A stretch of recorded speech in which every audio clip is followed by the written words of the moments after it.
Question: Can Stoicism and Christianity go together? Answer: Stoicism and Christianity have a lot in common. It's ironic considering Stoicism was one of the unofficial religious philosophies of the ancient Romans. When you study Christian church history, you will discover that, generally speaking, the Roman elite was not fond of the Christians. The truth is, they detested the Christians so much that they massacred them periodically. Christians were often blamed for fires, disasters, and other problems the powers that be needed scapegoats for. The worst executions, of course, happened under Emperor Nero during the early parts of Christianity and under Diocletian right before Christianity became legal in the Roman Empire. When you look at these two ways of thinking, they are very similar. Stoicism teaches that your life is about living a life of virtue. This means sacrificing yourself. Your life is not about you, your convenience, or pleasure. Discipline allows you to reach out to a fellow sufferer because you're not always thinking about what's good for you.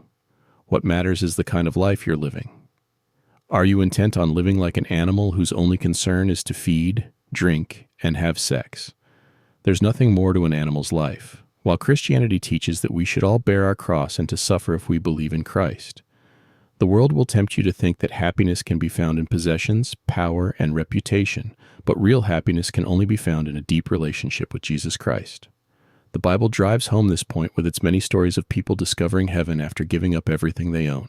There's the parable of the person who discovered a great fortune in a field. The first thing he did was to sell everything he owned so that he can buy the field. That is what Christ teaches his followers. The lesson is you must be ready to turn your back on your old life once you discover the truth. In the words of Christian author E.A. Cruz, Jesus says, "Go kill yourself." That's also the title of his book. The essence of Christianity is to let go of the old man that you have become. By living for Christ, you truly start living. The same goes for Stoicism, because when you live for higher virtues, you truly start living.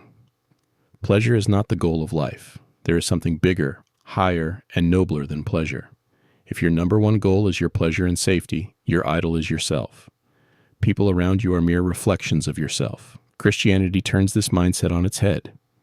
Be ready to sacrifice and lose it all because you have so much more to gain in Christ. One of my favorite Christian verses is 2 Corinthians chapter 5, verse 7. It says, "For those who are in Christ are new creations. The old has gone. Claim this new beginning today.